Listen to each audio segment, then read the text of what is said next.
With that, I recognize myself for my opening statement.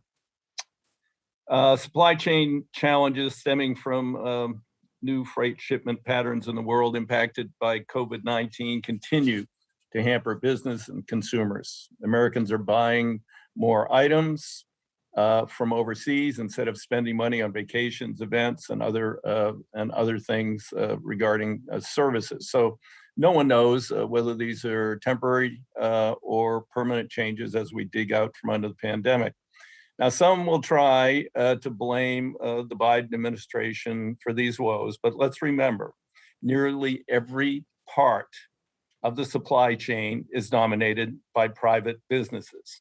Shipping conglomerates, marine terminal operators, rail, trucking, warehouse operators, or non-federal entities, ports. Private businesses are enjoying robust profits across the freight sector. They're responsible for their business decisions on whether to pursue capital and labor investments needed to accommodate freight demand. That's why I'm eager to hear from today's witnesses on what they are doing to overcome the freight choke points we've been experiencing for months. We held a hearing in the Coast Guard Maritime Transportation Subcommittee in June on this issue, but the freight challenges remain and are projected to continue until next year.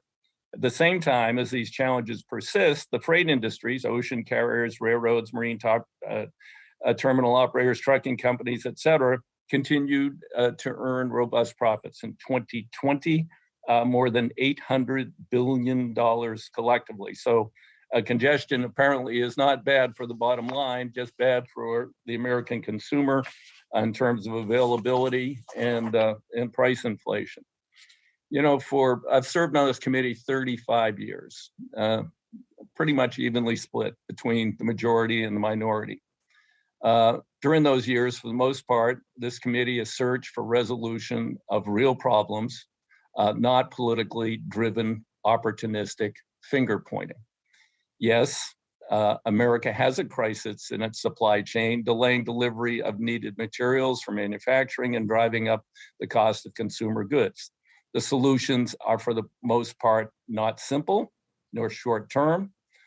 It will require real work, federal investment, policy changes, and hopefully bipartisan cooperation by this committee and others of jurisdiction. I call the problem the 3 Ds: dependence, driven by Wall Street and decades of so-called free trade policy at the behest of corporate profits to escape environmental laws, regulation, labor rights, and other things. We have become incredibly dependent upon goods and materials and supplies from overseas. And then 2, disinvestment. Again, driven by Wall Street and corporate executives oriented towards short-term profits. Think Hunter Harrison, so-called precision scheduled railroading, a disaster for shippers, but great for the bottom line. Oh, it also impinges on safety, but otherwise it's a great idea. And also disinvestment has been driven by mindless opposition to needed critical federal investment in our transportation sectors. All of the above weakens the United States' capability to meet critical needs in a time of crisis. N95s, anybody? And then 3, deregulation, leading to massive mergers, lack of real competition across many sectors of the economy, leading to oligopolistic practices in supply and pricing.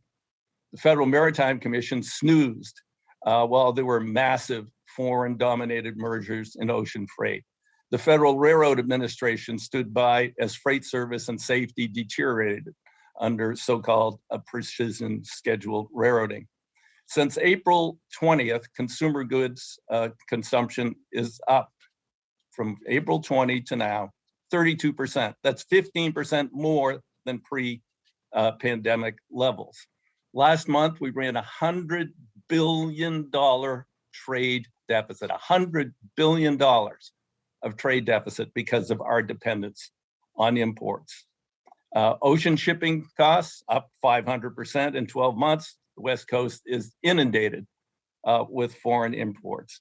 Disinvestment in port infrastructure by the federal government, lack of investment in our highways and bridges, congestion caused by that, no truck parking. The list goes on because of federal neglect and the reluctance to make needed federal investments. Now, we'll hear a lot about the shortage of truck drivers. For years, I've talked about detention time. You get to the warehouse and they say, oh, why don't you go get in that line over there? 5 hours later, 6 hours later, maybe you've gotten unloaded. Maybe you're out of duty time now. That's your tough luck. It's no skin off their back. Doesn't cost them anything to make you sit there. In the old days, it did. If they made you sit for hours on end, they had to pay you. But right now, this is what you would call an external diseconomy. They put the costs on the truck drivers. And I've been trying to pursue this issue for quite some time. We're getting some interesting statistics about this. The DOT Inspector General says that truck drivers lost between $1 and $1.3 billion in earnings because of detention time. We'll hear from Dr. Cornell, who says that on 11 hours driving long haul, the average truck driver drives 6.5. That's a pretty damn inefficient system. If we could make the system efficient, if we could put consequences on those places where truck drivers have to unload, and we'll hear more about that from Dr. Cornell, that would solve a lot of the problems. Similarly, J.B. Hunt, Senior Vice President, Corporate Safety, Security, and Driver Personnel, Greer Woodruff said, driver issue comes down to relative supply and demand. I happen to believe we have plenty of drivers. We don't use them very well. When asked how could it be more efficient, he said, expedite loading and unloading times, allow drop and hook, flexible appointment times that allow for efficient transit and rest time, working with shippers to accommodate on-site parking and providing consistency in loads and lanes, all of which would squeeze more time out of a driver and add capacity to the market. So, the president has tried to jawbone the private sector, and that would include labor, the ports, the marine terminal operators, and others who are involved in this, but ultimately, they are independent decision makers. He has also, just Monday, signed the Infrastructure Investment and Jobs Act, $17 billion for long overdue investment in our ports. And that, along with the money that we finally freed up last year, the Harbor Maintenance Trust Fund, will begin to deal with the issues of access to our ports and more throughput through our ports.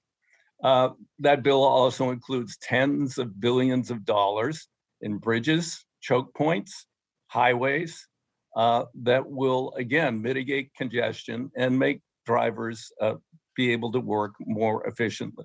Hopefully, this hearing will move beyond political partisan talking points and begin to identify and work on real solutions, real long-term solutions. With that, I would recognize Ranking Member Graves.